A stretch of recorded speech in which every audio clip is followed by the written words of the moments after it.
What up, the tube? Welcome back with another gate build. So right here, I'm just wanting to show you guys a quick example of what I'm doing to get an arch or a radius for a top of a gate. So this is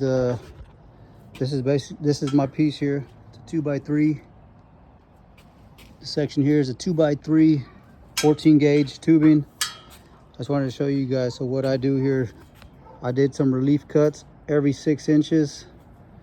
As you can see, I left these so you guys can see where it's cut. This is a welded up section. These are where it's grinded down. These are already all cleaned up, both sides. I left this side so you can see that there was actually welds. So this is the inside, cleaned up. This is the face and the top. If you guys are looking to get a slight arch or just a typical arch for a gate, this here is a piece that I get from my metal supplier, but they only make 12-foot or 12-inch rise. So the 12-inch rise is kind of too much of what I want for this specific gate that I'm building today. The customer only wanted a very slight arch, so this is what I did. The metal supplier that I typically use for all my arches, they can't roll a 2x3 tubing, so this is what I had to resort to. So I did some little relief cuts there all the way through, welded up. This is all cleaned up, so you could kind of see little sections in there where the weld was. On top you can see where it kind of has this little bends, but once the gate's all fabricated, painted and everything, that's all it's gonna look nice.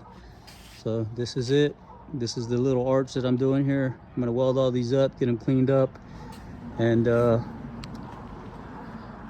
fab this gate up. So this is gonna be the frame here, 2x3 frame. Arch is gonna go across the top, and then got a couple other details I need to do to it. But that's the gist of the gate. Just wanted to show you guys this arch. If you guys are looking into making arch, if you don't have a steel supplier that can roll it for you, you need to do it yourself. There's an idea. I made all the relief cuts with my Evolution chop saw to make all these cuts here, but you can do it with just a regular grinder.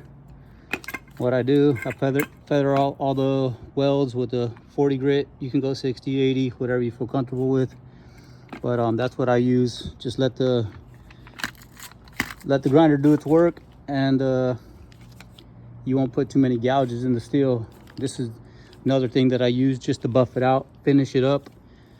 To the hook and loop disc, it's a 320 grit. Nice, smooth, get you a good fine finish, ready for paint. So there it is. If you guys have a arch you guys need to get going on a gate, it's a good idea. So thanks for watching.